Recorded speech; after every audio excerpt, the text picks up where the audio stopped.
भारत का इरादा कर लिया हमने, देश से अपने ये वादा कर लिया हमने।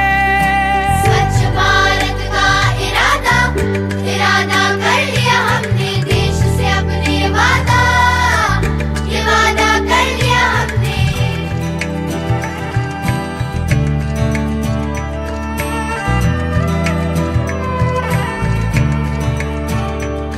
हमसे निकलेगी स्वच्छता की एक नदी, छल छल छल छल कल कल कल कल एक धुली सी जिंदगी।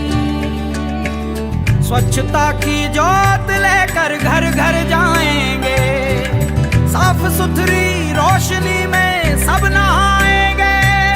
स्वच्छ भारत का इरादा इरादा कर लिया हमने, देश से अपनी ये वादा कर लिया हमने। हर गली अब उन्नति की राह जाएगी, धूप आशा की आंगन आंगन गाएगी। स्वप्न गांधी जी का अब साकार करना है, स्वच्छता का देश में त्योहार करना है।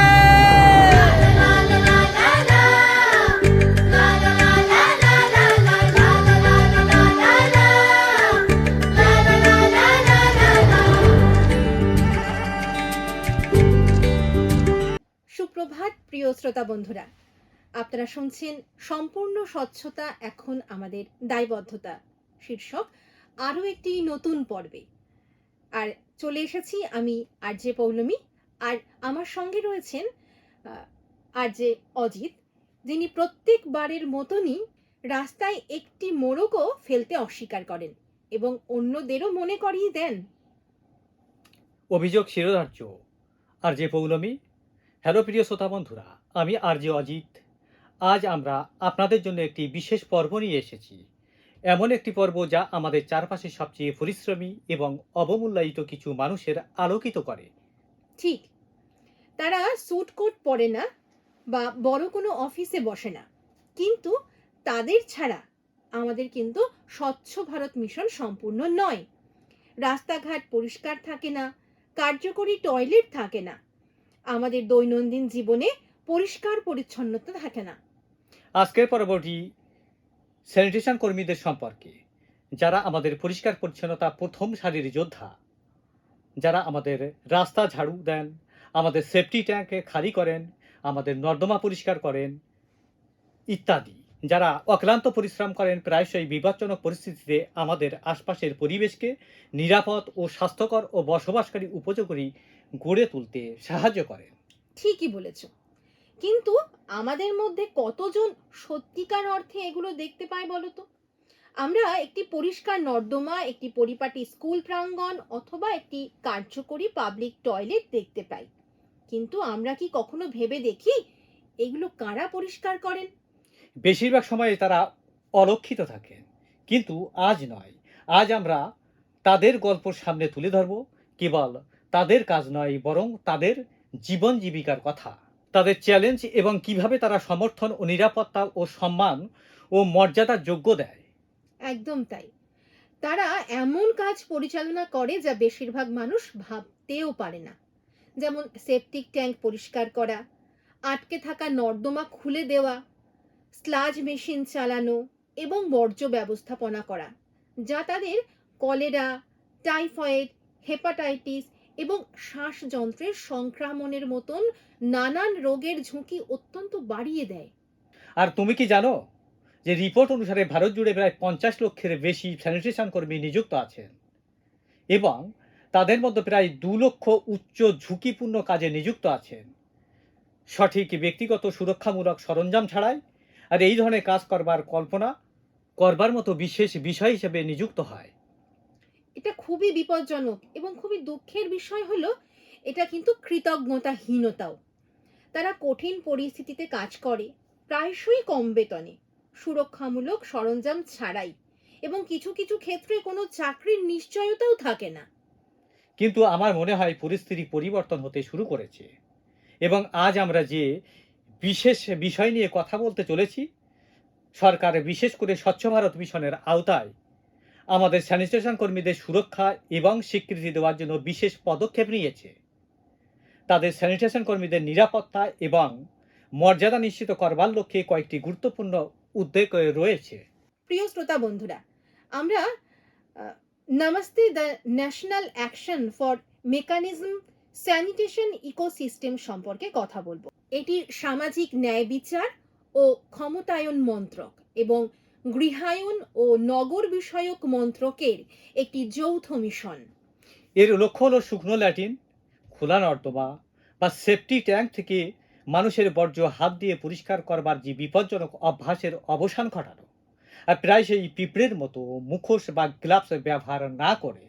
একদম তাই। এছাড়াও the national action for mechanism sanitation ইকোসিস্টেমের অধীনে স্যানিটেশন কর্মীদের ভ্যাকিউম ট্যাঙ্কার ব্যবহার করার প্রশিক্ষণ দেওয়া হয় এবং গ্লাভস, বুট, মাস্ক এবং প্রতিরক্ষামূলক স্যুটের মতো ব্যক্তিগত সরঞ্জামও প্রদান করা হয়। একটি স্বাস্থ্য বীমা এবং আইনি সুরক্ষাও প্রদান করে। তুমি কি জানো, ভারতীয় আইন অনুযায়ী কাউকে সুরক্ষা ছাড়াই নর্দমা পরিষ্কার করতে বাধ্য করা অপরাধ? আমি জানি। ম্যানুয়াল স্ক্যাভেঞ্জার হিসাবে নিয়োগ নিষিদ্ধকরণ এবং তাদের পুনর্বাসন আইন, যেটা 2013 সালে হয়েছিল, তা অনুসারে সুরক্ষা সরঞ্জাম ছাড়াই কাউকে নর্দমার ভিতরে পাঠানো কিন্তু বেআইনি, এবং তাও শুধুমাত্র জরুরি পরিস্থিতিতে। তবুও অনেক জায়গায় কিন্তু এই নিয়মগুলো মানা হয় না। স্যানিটেশন কর্মীদের কেবল একটি বালতি ছাড়া আর অন্য কিছু দিয়ে কিন্তু ম্যানহোল প্রবেশ করতে বাধ্য করানো হয়। তারা রাস্তাঘাট, নর্দমা, টয়লেট পরিষ্কার করে, যা প্রায়শই তাদের কলেরা, হেপাটাইটিস এবং শ্বাসযন্ত্রের সংক্রমণের মতো রোগের ঝুঁকিতে ফেলে। পাশাপাশি তারা বিভিন্ন আঘাত এবং বিষাক্ত পদার্থের সংস্পর্শেও আসে। আমার মনে হয় এখনই সময় এসেছে এই বিষয়ে কাজ করবার, আইনকে সম্মান করা শুরু করার এবং আমাদের আশেপাশের পরিবেশ পরিষ্কার রাখার লোকদের কিন্তু সম্মান করতে হবে। এখানে আমাদের পঞ্চায়েতের ভূমিকা রয়েছে। গ্রামীণ স্বচ্ছ ভারত মিশন এর অধীনে প্রতিটি গ্রাম পঞ্চায়েতের দায়িত্ব হলো স্যানিটেশন কর্মীদের নিরাপদ, ভালো বেতন, প্রশিক্ষিত এবং সম্মানের আচরণ নিশ্চিত করা। একদমই। আর তারা এটা কিভাবে করবে? আমি তোমাকে বলবো কিভাবে। পঞ্চায়েতি রাজ ইনস্টিটিউশন বা পিআরআই সকল স্যানিটেশন কর্মীর একটি ডাটাবেস বুঝতে পারে বা বজায় রাখে। তারা তাদের ফটো আইডি প্রদান করতে পারে এবং বিভিন্ন সামাজিক সুরক্ষা প্রকল্পের সাথে তাদের সংযুক্ত করতে পারে। স্বাস্থ্য বীমার জন্য আয়ুষ্মান ভারত, প্রধানমন্ত্রী আবাসের মতন আবাস যোজনা এবং উজ্জ্বলা যোজনা, এলপিজি সংযোগ ইত্যাদির জন্য। আসুন আমরা এই স্কিমগুলি বিস্তারিত আলোচনা করি। একদমই ঠিক আছে। আয়ুষ্মান ভারত প্রধানমন্ত্রীর জন আরোগ্য যোজনা, অথবা সংক্ষেপে আমরা বলতে পারি পিএমজে। এটি মূলত একটি স্বাস্থ্য বীমা প্রকল্পের মতো। এই প্রকল্পের অধীনে প্রতিটি যোগ্য পরিবার বছরে 5 লক্ষ টাকা পর্যন্ত হাসপাতালে চিকিৎসার জন্য পায়। তা সে অস্ত্রোপচারের জন্য হোক বা যে কোনো গুরুতর অসুস্থতার জন্যই হোক না কেন, যার জন্যই হোক, যার জন্য দ্বিতীয় বা তৃতীয় স্তরের চিকিৎসারও কিন্তু প্রয়োজন।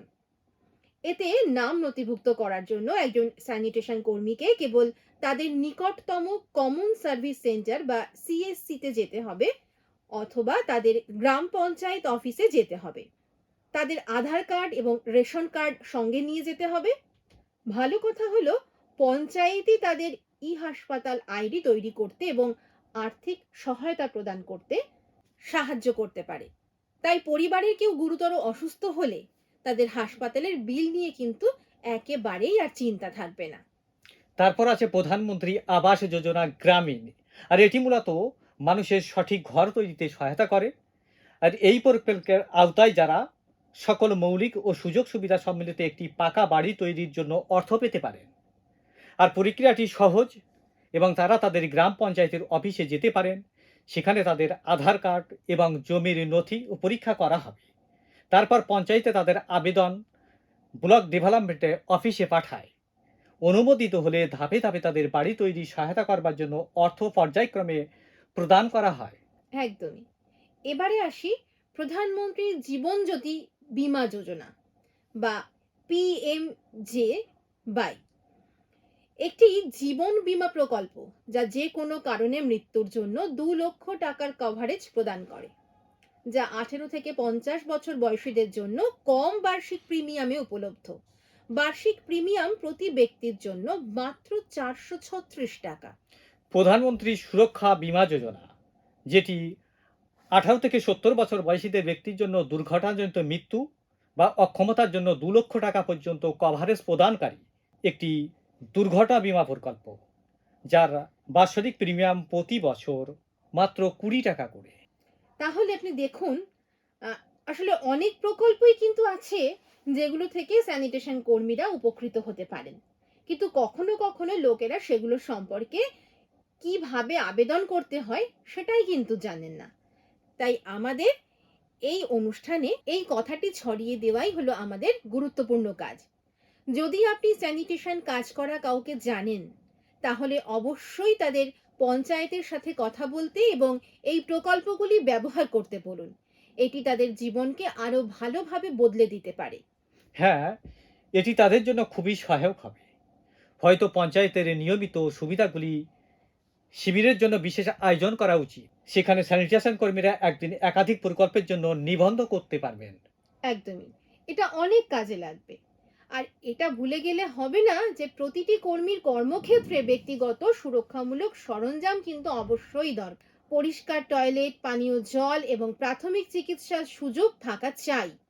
আর একটি গুরুত্বপূর্ণ বিষয় হলো স্যানিটেশন কর্মীর জন্য স্বাস্থ্য শিবির আয়োজন করা। যারা নিয়মিত বিপজ্জনক পদার্থের সংস্পর্শে আসেন, তাদের স্বাস্থ্য রক্ষার জন্য পঞ্চায়েতি রাজ ইনস্টিটিউশনস বা পিআরআইদের নিয়মিত চিকিৎসা পরীক্ষা করা, সময় মতো টিকাদান নিশ্চিত করা এবং চলমান পরামর্শ এবং সহায়তা প্রদান করা অপরিহার্য।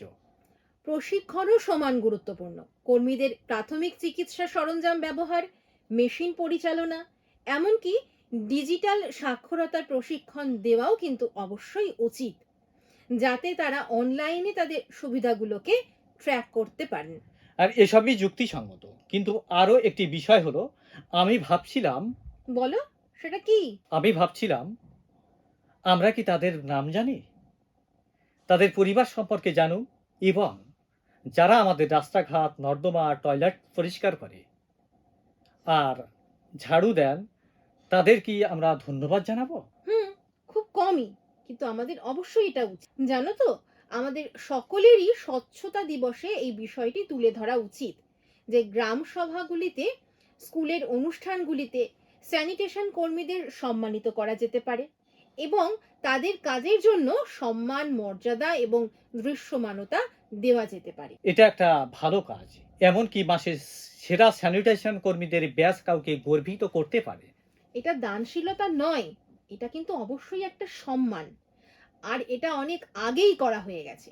আমাদের স্যানিটেশন কর্মীদের জন্য একটি ইতিবাচক কাজের পরিবেশ তৈরি করতে হবে। অন্য যে কোনো পেশার মতন স্যানিটেশনের কাজও কিন্তু একটি পেশা।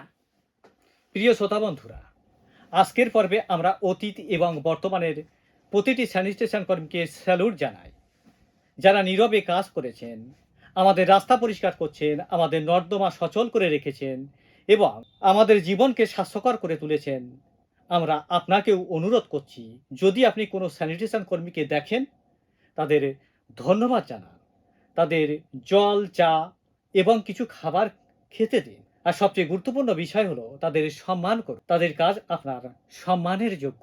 আমাদের স্যানিটেশন কর্মীদের উদ্দেশ্যেই বলছি, মনে রাখবেন, ব্যক্তিগত সুরক্ষা সরঞ্জাম বা পিপিই কিট পরিধান করা কিন্তু অস্বস্তিকর লাগতেই পারে, কিন্তু এটি জীবন বাঁচায়। যেমন গ্লাভস, বুট, মাস্ক, অন্যান্য সরঞ্জাম যা আপনার স্যানিটেশনের কাজে আসে, সেগুলো কিন্তু অত্যন্ত প্রয়োজনীয়। মারাত্মক সংক্রমণ এবং বিষাক্ত গ্যাস থেকে আপনাকে রক্ষা করবে। প্রতিবার আপনি যখন সেই প্রতিরক্ষামূলক সরঞ্জামটি এড়িয়ে যাবেন, আপনি শুধু আপনার জীবনই নয়, আপনার পরিবারের স্বাস্থ্যের সাথেও কিন্তু ঝুঁকির মুখে পড়ছেন। আপনার পোশাকের জীবাণুগুলো আপনার সন্তানদের, এমনকি আপনার স্ত্রীর দিকে চলে যাচ্ছে এবং আপনার খাবারকেও সংক্রামিত করছে। আর নির্দিষ্ট সময় পর পর ব্যক্তিগত সুরক্ষা সরঞ্জাম কিট বা পিপিই কিট যদি পরিবর্তন করা না হয়, সেটাও কিন্তু বিপজ্জনক।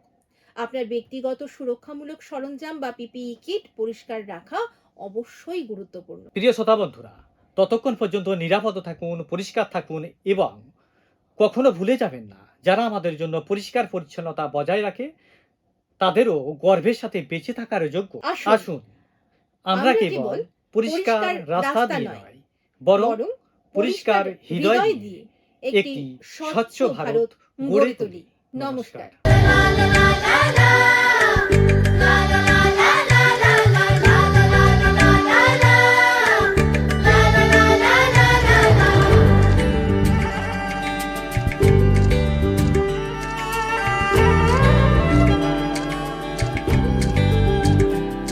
खुद से ही करनी होगी शुरुआत, बनाएं स्वच्छ भारत साथ साथ। एक पवित्र सी हवा बहेगी, उज्ज्वल उज्ज्वल हो भारत, कोना कोना निर्मल होगा, विश्व कहेगा जय भारत। जाग उठेंगे भाग्य हमारे, स्वच्छ बनेगा ये भारत, जाग उठे